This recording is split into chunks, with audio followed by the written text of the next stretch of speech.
बिस्मिल्लाहिर्रहमानिर्रहीम अस्सलाम वालेकुम। दी पंजाब स्कूल में नर्सरी टेस्ट के लिए जब आप लोग जाते हैं, जब आप एडमिनिस्ट्रेशन का सारा सिलसिला एडमिशन प्रोसीजर सारा कंप्लीट करवा लेते हो, तो जब जिस दिन आपका टेस्ट होता है उस दिन आपको सुबह में बुलाया जाता है। जब आप अंदर रूम में जाते हो तो वहाँ पे मैक्सिमम 4 से 5 टीचर्स जो है वो आपके इंतज़ार में बैठी होती हैं, जिनमें से एक होती है मैथ की टीचर, जिसके पास जो है वो इस तरह मतलब बोर्ड होता है, पहले ही नंबर निकाल लिए गए होते हैं और बच्चे को किया जाता है कि प्लेस नंबर 8 या put on set the number 8 या पुट नंबर 8। तो इस तरीके से बच्चे को कहा जाता है। बच्चा जो है वो उसी टाइम इतने नंबर्स में से एक नंबर उठाता है और उसको जो है वो उसकी जगह पे प्लेस कर देता है।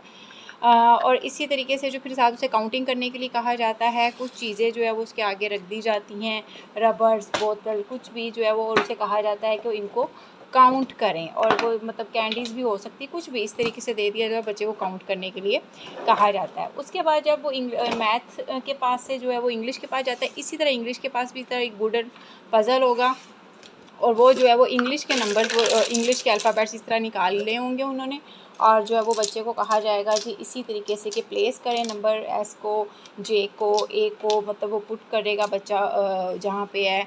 और वो भी पूछेंगे जो कुछ चीज़ें भी पूछ रही थी, व्हाट कम्स आफ्टर जे या व्हाट कम्स, आपको पता है ए से एल तक इनकी ABC होती है, 1 से 20 तक काउंटिंग होती है, और अलिफ से रे तक जो है वो इनकी जो है वो अलिफ पे होती है। तो इस तरीके से इंग्लिश का हो जाता है और इसी तरीके से उर्दू का होता है। उर्दू में बस ये हो जाता है कि वो आपको जो है वो शेप्स दे देंगे और उनके ऊपर बताएंगे इस बोर्ड के ऊपर कितने नुक्ते आते हैं अगर हमने सेब बनाना है, इस बोर्ड पे कितने नुक्ते आते हैं अगर हमने टेप बनाना है।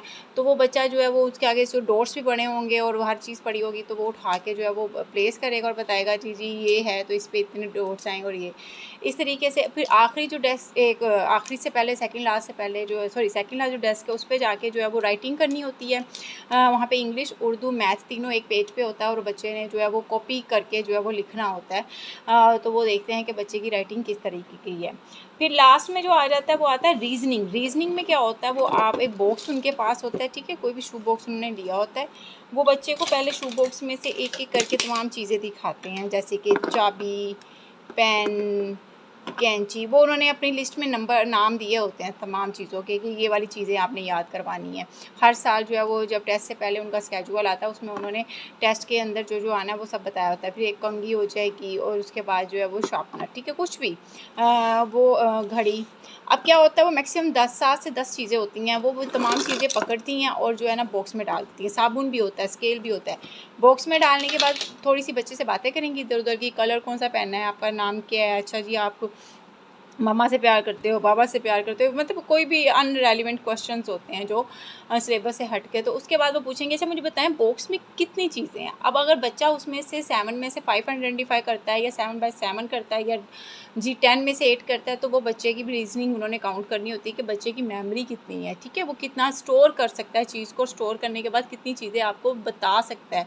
तो इस तरीके से ये पूरा एक टेस्ट होता है। लेकिन अब सुना है 2024 में आने वाला जो टेस्ट है वो थोड़ा सा चेंज होगा, क्योंकि उनके अकॉर्डिंग बच्चे बहुत ज़्यादा आते हैं।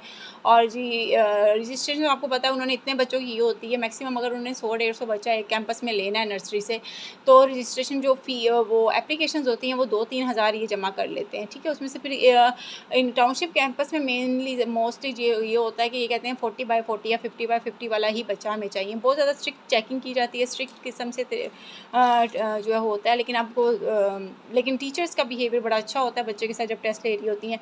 बट उसके आफ्टर जो है रिज़ल्ट जो है वो आपका बच्चे के पूरे मार्क्स होने चाहिए, पहली बात। दूसरी बात ये होती है कि जी अब उन्होंने थोड़ा पैटर्न चेंज किया है, वो 2000 मतलब अब जो टेस्ट आएगा वही सेशन बताया जाएगा कि उसमें क्या। लेकिन अब तक जिस तरीके से टेस्ट लिया जा रहा था वो यही मेथड है जो मैंने आपके साथ शेयर किया है।